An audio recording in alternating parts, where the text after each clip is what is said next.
Hi friends, welcome to my channel Odia flavours by Madhu. आसंत आज बनैबा आलू भजा। आलू भजा तमें बहुत प्रकार खाइथिबा, थरे एई भली आलू भजा बनेगिरी खांतु, देखिबे बहुत बढ़िया लगिबो। एबे कोन करबा, हमें आलू नै जाइछंती। आलू को कोन करबा, आलू को फास्ट एमते गोल गोल करके काटी नबा। एई भली साइज रो हमें काटी कि नबा, बेसी पतला करबा नै कि बेसी मोटा करबानी। एई भली सबो आलू को हमें गोल गोल करके काटिकी नहीं जावा। तापरे याकू हमें धोइबा। देखंतु एई भली हमें साइज रो आलू को काटी नेले। काटी ने कि गोटे प्लेट रे सब आलू को हमें रखी दबा। आलू सब हमें रखी देले। एबे कोन करबा, आलू को भलो भाबे याकू धोइबा। आलू को भलो से धोइबा। एबे एमती हमें आलू जेमती गोल गोल करी काटिचंती, पियाज भी सेई भली गोल गोल करी काटिचंती। पियाज को आगे हमें धोइकी काटी देथिले, तापरे आलू को धोइकी रखी दबा। एबे कोन करबा, गोटे पैन ने जिबा। पैन ने दे दबा 2 स्पून सोरस तेल, गोटे स्पून आम दे देइचंती सोरिष, कड़ा सोरिष गोटे स्पून दे देइचंती। एबे कोन करबा, सुखिला लंका 2-3टा को छिड़ेकी पकेबा। एबे सुखिला लंका पके सला परे सेथिरे हमें हेंगू आधा स्पून पकेबा। हेंगू पकेके ताको एमती टिके चलै दबा। चलै देकी एबे कोन करबा,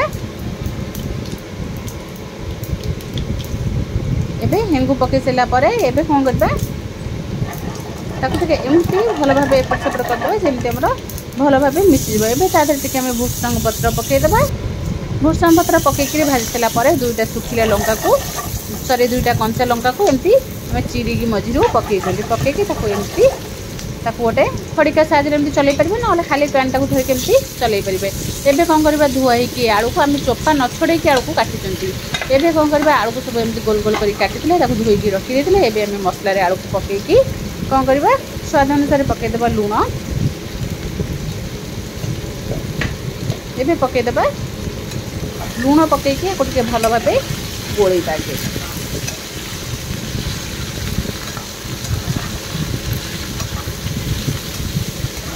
एमती हमें लूण पकेकी टिके भलो भाबे गोळै नबा।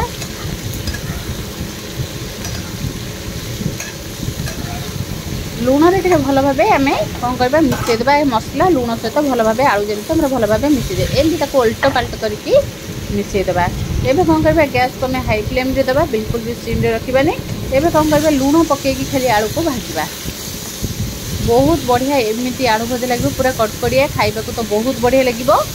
एबे कोन करबा, ताको देखंतु हमरा आलू भी गोटे गोटे बटन नाली ही आसलानी, पूरा बढ़िया आरो कोटिंग गोटे आसी जिवो। एबे हाथ रे हमें काटिकी रखि दिबा 2टा पियाज को, बड़ बड़ साइज रे हमें 2टा पियाज नेचंती। पियाज को एभली गोल गोल करके काटि नबा।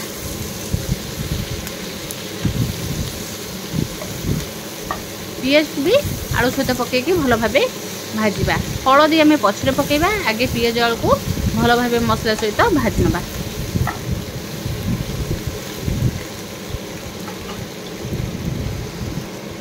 एबे एई भली ताको आगे फांका छाड़ीबा। एबे पके देले हमें धनिया पाउडर गोटे स्पून। एबे हल्दी पाउडर गोटे स्पून। एबे हमें पके देले चाट मसला। चाट मसला गोटे स्पून हमें पके देचंती। गोटे रु गोटे 1.5 स्पून हमें चाट मसला पकेचंती। चाट मसला पकेके भलो भाबे गोळै नबा।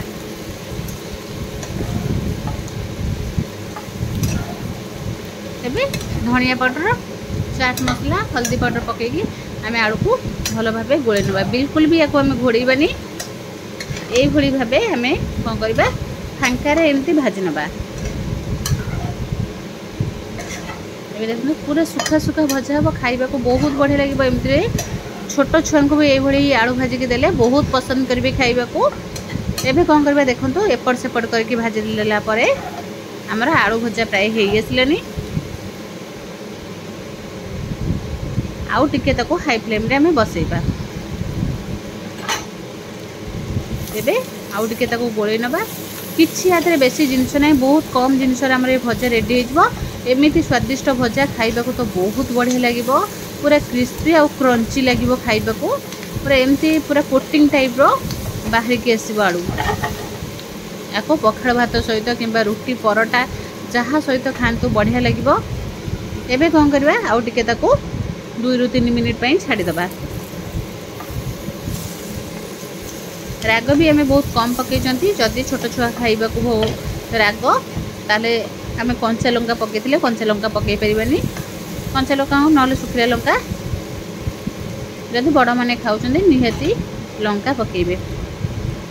एबे देखो आम भजा प्राय हो आसानी। एबे कौन करवा धनिया पत्र काटिकी बहुत सारा धनिया पत्र पकईदेवा। धनिया पत्र पकई सारापर आमर एबे भजा पूरा देखो रेडी हो। एबे कौन करवा धनिया पत्र पकईकी आउ टिके ताकू भल भाबे गोळेई नबा। एबे आमर भजा तो हो आसानी। बहुत टेस्ट लगे भजा निहाती थरे घरे को ट्राए करेंगे बहुत बढ़िया लगे ये भजा। देखो भजा भी देखा जाऊँ बहुत बढ़िया खाइबा को भी बहुत बढ़िया लगे। आलू भजा तो आम बहुत प्रकार खाई थरे यही भाव आलू भजा बनई खातु बहुत बढ़िया खट्टा मिठार टेस्ट आसब बहुत बढ़िया लगे खाइबा को। जदि भल लगे लाइक शेयर कमेंट सब्सक्राइब निश्चय करेंगे।